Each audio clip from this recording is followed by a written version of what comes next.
What's up? It's time for some more Romance of the Three Games. So what have we got in store for us this week? I think first off we're going to be taking on an interesting stage in Wu's Musu Mode Act 4 as we go up against the Nanman forces. We see in the report here that it says we have won the Battle of Xiakou and defeated Huangzhou, saying that Sun Jian's skills as a pirate hunter somehow came to the forefront. Didn't see how, but well, it's plausible. Anyway, so we have these giant beasts in the south that are reported, and this is the Nanman Tribe, as they're described in Romance of the Three Kingdoms, up to no good. This stage isn't the infamous Nanman stage in Dynasty Warriors. It's actually a kind of watered down version that you have to do with the Wu forces. You only have to do it on half the map, and you actually avoid a lot of the problems that you have in the true Nanman conquest stage, which I think you have to do as Shu for sure, possibly as some of the others. So let's see who we have on the field today. We have a big set of contemporary officers with 4 morale, but then Zhu Geijin has 1 morale sitting near the back, so he doesn't want to be here. Maybe he just brought some children or something.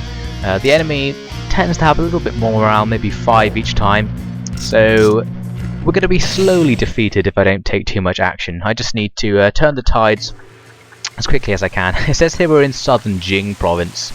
Not very likely if this is the Nanman. Jing province is in central China. I think Nanman means something like southern barbarians, which will indicate that they are really in the southern area of China, the southwest basically. This whole battle is kind of out of place. Before I say anything about that, what is going on here? The ground's shaking! Having a few issues, it seems. The Wu troops are afraid of the Nanman Tribe's elephants, which they've brought up.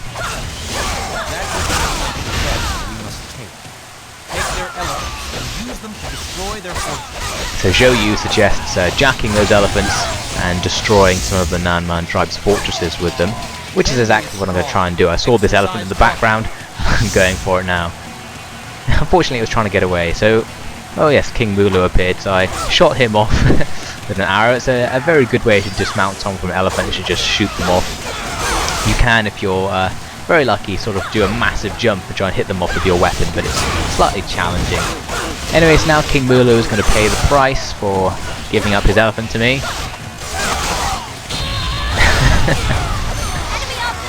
I like how King Mulu, he ran up, he stood there for ages charging up his attack, and then I just disappointed him with the Musu Blast.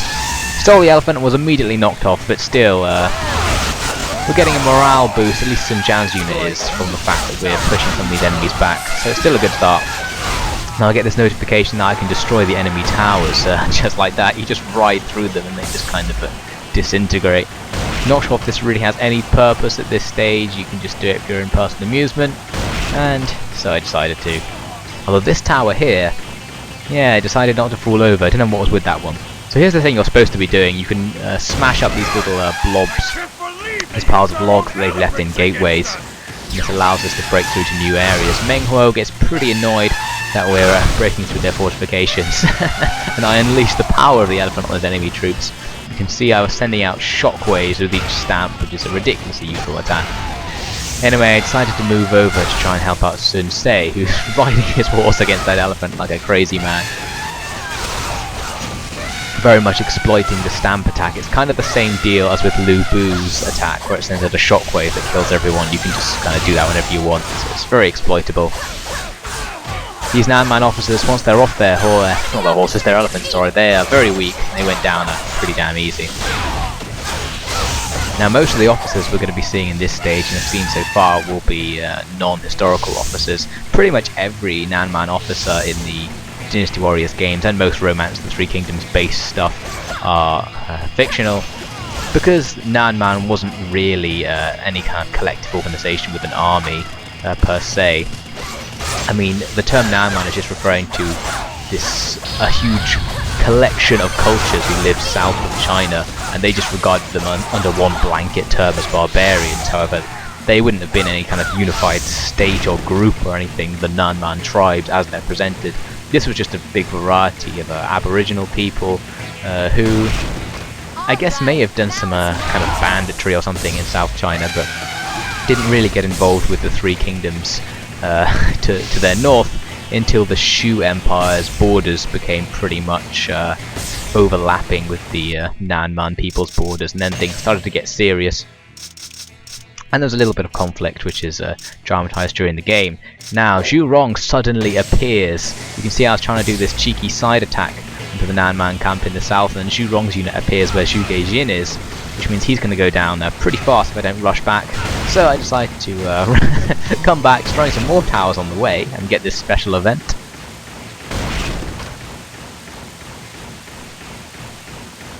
Great! Great work, Elephant.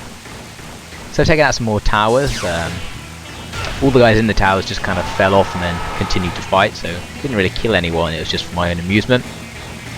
Now I'm rushing back towards Zhu Geijin before Zhu Rong kills him. I'm not really too worried about Zhu Geijin, it'd be nice to save him.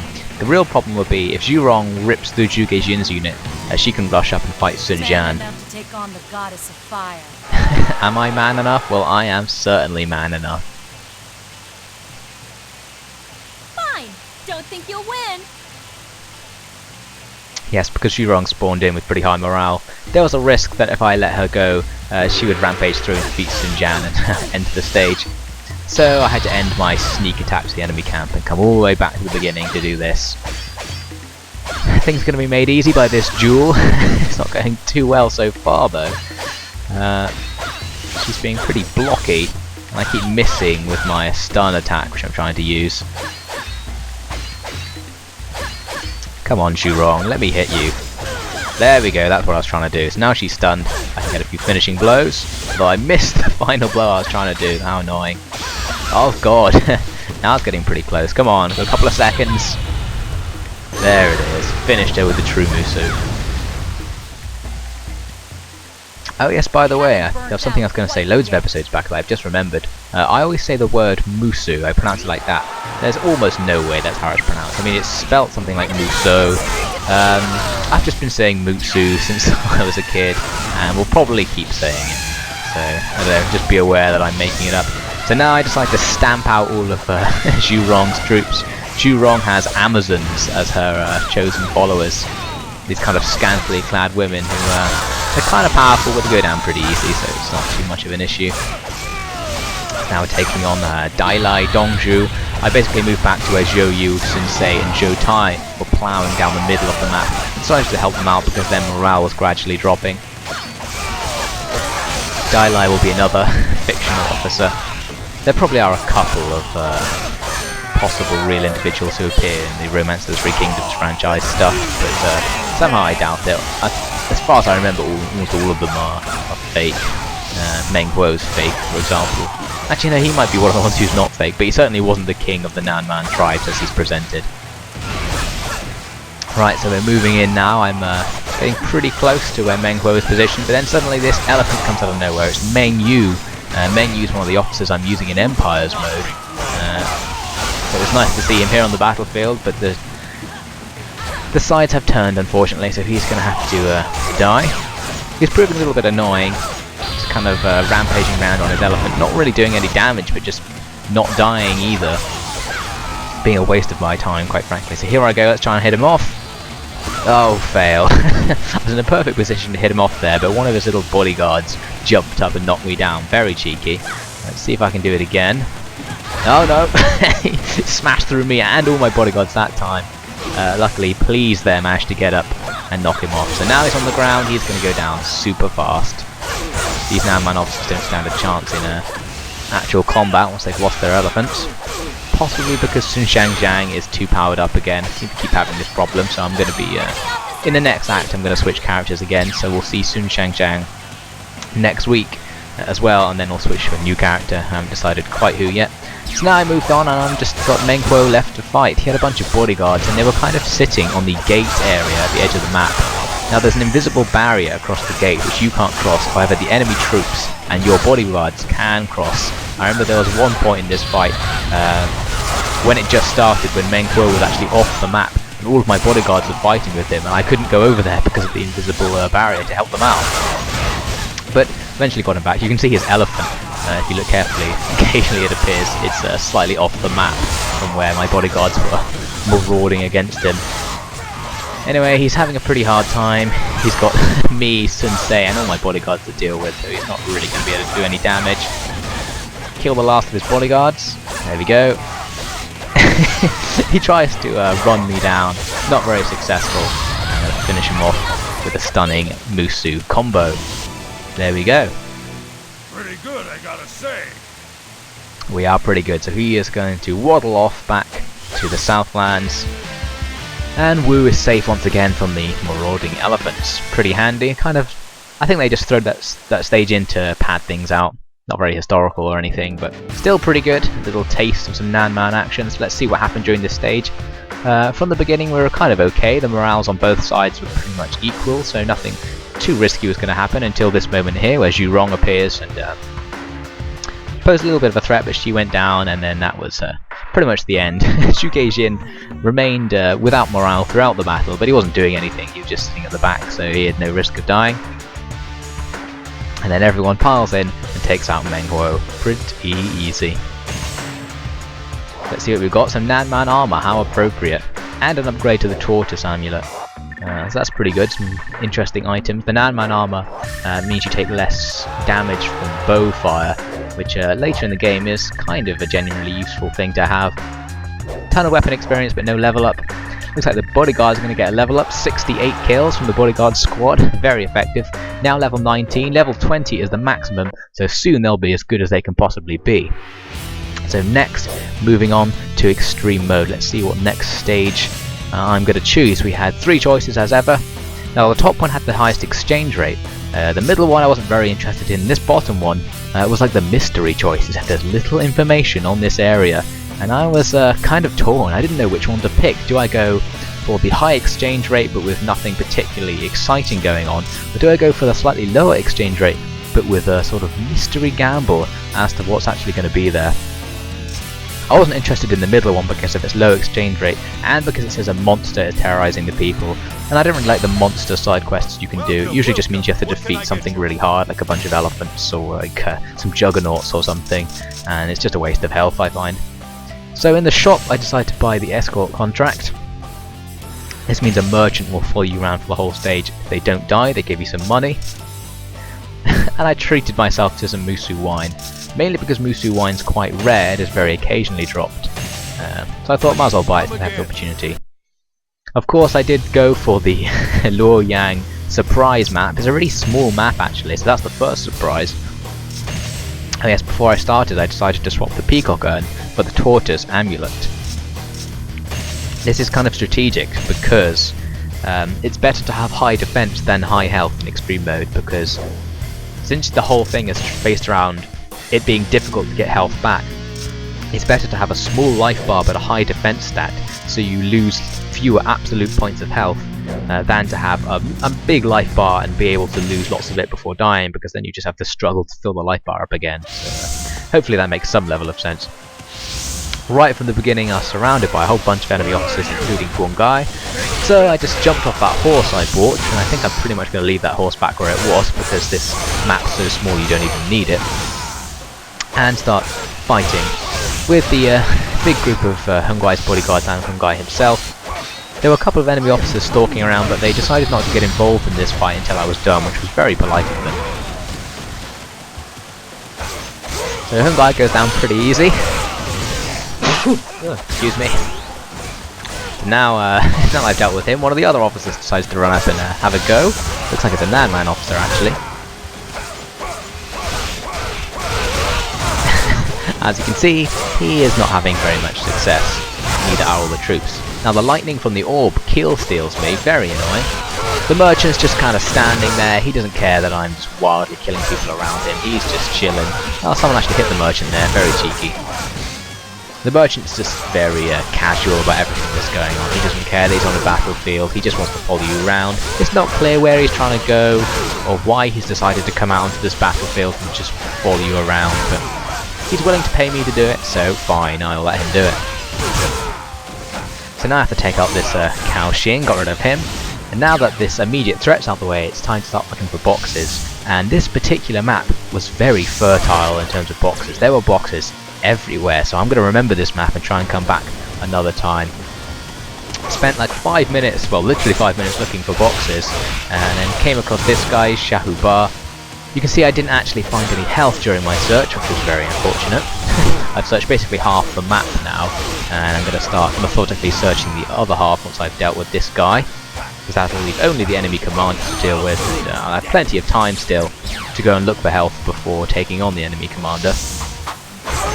There were loads of boxes on this stage, like little groups of 3 or 4 were kind of on every street corner, and lots of them lined up against the walls at the side of the map. So there was lots of opportunities for box opening. It's kind of exciting. It's like doing a scratch card or something. You never know what you're going to get. Usually nothing.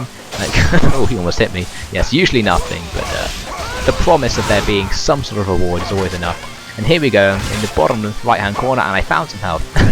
I was so infatuated with breaking the other pot for a moment there. I didn't even see the health, but I got it in the end. Now I'm almost at full life bar, which is pretty cool. Here you can see I found another massive oasis of boxes, so I decided to show myself going wild with these boxes. It's just like a feeling of pure happiness finding these boxes.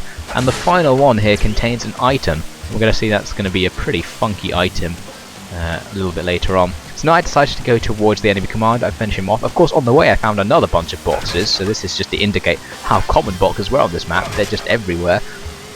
Smash up in these boxes, accidentally trigger my Musu because I was being lazy on the keyboard, but luckily fate is kind to me because I find a Musu recovery item 1 second later, so my mistake is made up for. Pretty cool. Deng Mao gets a cheeky hit on me, takes my life bar down a tiny bit, but it's still pretty much full, and then I take revenge on him by absolutely destroying him using my attack time 2 power up. The merchant gives me 1,000 points for his safety. And there we go, another stage completed. Lu Bu has moved on. We now have basically full health, an excellent profit. So we're in a really good position now in extreme mode, moving on to the next mission. The next mission is going to be a difficult one. Every 5 missions you have to do a more difficult one. So it's good that I'm going into that with full health. We'll see next week whether I manage to keep that full health. Although actually there you saw I got my, my Peacock Urn level 11. And I am going to be equipping that, and basically that doubles the size of your life bar but keeps it empty. I said there is a trick where you should always equip it with full health, but I forget to do it. Anyway, that's all for next time. I can lament on that later. Now we're moving on to Yanmei's Empire Turn 9. Let's look at the policies. Yanmei's policy was pretty boring. Wenchou had a very standard one that I wasn't very interested in. Sun Quan had surveying and building a weaponsmith. I decided to go for this on the basis of the weaponsmith, really.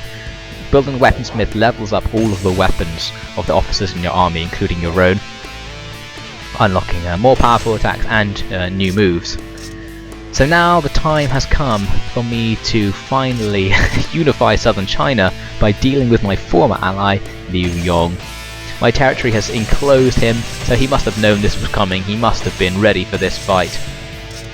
Decided to take Meng Yu along, leaving Zhangba behind because he has no troops. Maybe I'll use him next time.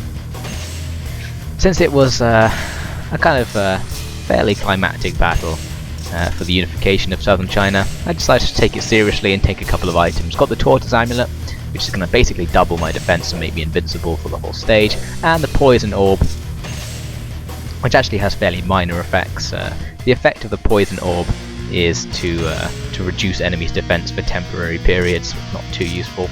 All of my officers started with fairly low morale, so my side wasn't really up for this fight, whereas the enemy officers, you can see, all start with really high morale. So right from the beginning my officers are going to be like paper to them. I'm going to have to be careful, and since you can't control your own officers in this version of Empire's mode, it's kind of up to fate whether those officers survive or not.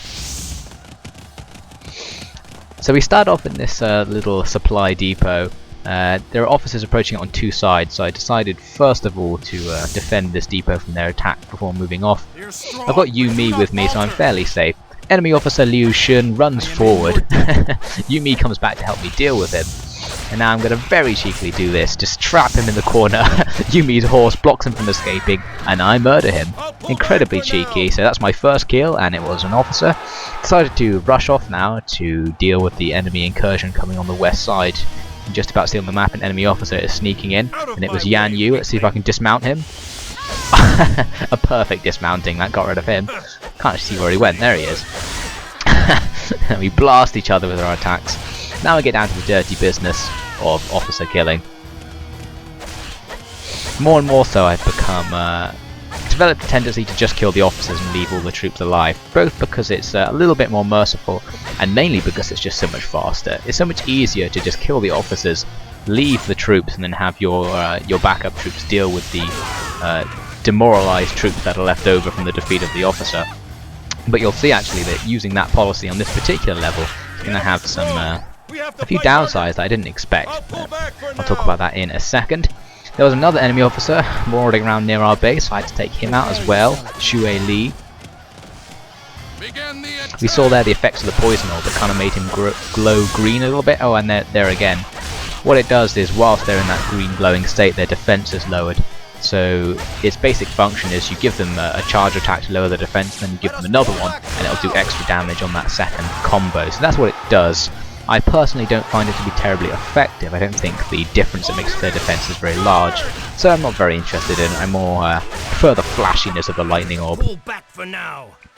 Anyway, I moved to the west side and captured a base, pretty useful. However, right around the same time, somehow one of our bases right in the center fell to the enemy. It said it was Xue Li's forces, and I thought I defeated Xue Li. So it turns out that when you leave enemy troops behind in your own base, they actually capture it even though they have 0 morale, and your base by default will have 4 or 5 morale. By the time I got back there, these troops actually had morale again, because the officers associated with them had respawned. So this was something I hadn't thought about. That when you defeat an officer and leave their troops, those troops will just stay there. When the enemy officer respawns, they will come back and start rampaging through your back lines. And now I'm fighting with another enemy base. I just did an absolutely devastating Muso on a bunch of enemies. Over on the east side, all my officers had piled into fighting with a couple of enemy officers and trying to capture a base. And I was kind of thinking I should go and save them. However, loads of stuff kept happening in the center. You can see here Yanmei's forces moved up, and I kind of ignored him temporarily to rush past him and fight with Zhang Ying, who I hadn't fought before, so I thought a little bit more interesting to take out a fresh officer. He had a whole ton of archers guarding him. Luckily there we saw Liu Yong, who was fighting with some of my officers, was defeated by someone or other, so that's pretty handy. I would say it's Yanmei, but I don't think Yumei's down there at the moment. Yumei's actually he's moving to the northwest side of the map at the moment. You can just about see him on the map if you look very carefully. So Zhang Ying is defeated very handily. However, that guy Yanmei, who I decided not to fight, snuck away and captured the base that I had just been spending so much time capturing. Very cheeky. So I had to rush back and take revenge on him. You can see it's proving pretty easy to fight him. Oh no, he actually did block. He tried to escape at the last moment there, but I cheekily killed him in much the same way that Lu Bu killed me last time, trying to escape and being unable. He had just a couple of troops left occupying the base, so I simply took them out. The base is taken, and now after this moment we control a good portion of the map. You can see I'm getting messages about my officers struggling down in the southeast side of the map, so I went over there to help out. Tai Shi Chi was there, but he was almost dead, and he died immediately when I arrived. I think Xue Li is here somewhere as well, so I'm going to fight with him. Yeah, he is here, he's in the background. So I spotted them there, started rushing over to take him out. It seemed that even though I got messages about my troops struggling, they'd done pretty well, because the enemy officers here were on low health by the time I arrived. All of my guys still had pretty high health. So I think they were doing okay, and the game was just being paranoid. So that's that guy taken down. Lucian tries to taunt Sun Quan into moving forward, but it failed. Very useful. Right, now I've ridden around the whole map. Yanmei, who respawned and was attacking the center, decided to go and deal with him. I thought Yanmei was going to kill him, but I thought I'm going to not let Yanmei get the glory this time and take him out. He asked for me to say my prayers and then immediately said, "Now everyone, attack!" So he's gives very mixed messages to people. about whether we should be praying or fighting. I don't even know. Anyway, Liu Xun moves forward and challenges me to a duel just before I enter the enemy main camp, so I think fair enough. Challenge accepted. Challenge accepted. Oh, she said it herself. Yes, I believe once an enemy officer has been defeated 3 times in battle, they'll challenge you to a duel, or perhaps only twice and it's the 3rd time they meet you. I think I lost count of how many times Liu Xun's been killed this time. But anyway, yes, they'll challenge you to a duel. If you beat them in a duel, they'll die and stop respawning, so it's a little bit better than just defeating them normally. So I think it's worth going for. Turned out that Liu Xun was not a very powerful opponent, luckily for me. So, oh, if I hadn't missed that attack, he would have died then. But as a result of my miss, the battle has to go on for another 15 seconds. Oh, it's a power battle. Who will win? Who will win? Got away with it. And as I got away with it, the game started glitching up, actually. It kind of decided to play in 5 times slow motion and almost freeze. Luckily, it stopped freezing just in time and came back. Enemy officer. So now we're just, yes, immediately after the duel again. Now all I really have to do is go in and defeat the enemy commander Liu Yong, who's hanging around at the back somewhere. Oh yes, as I did, this guy Zhang Ying respawned. I had to take him out. Looks like I've got Yumi with me helping out, always helpful. There goes Zhang Ying.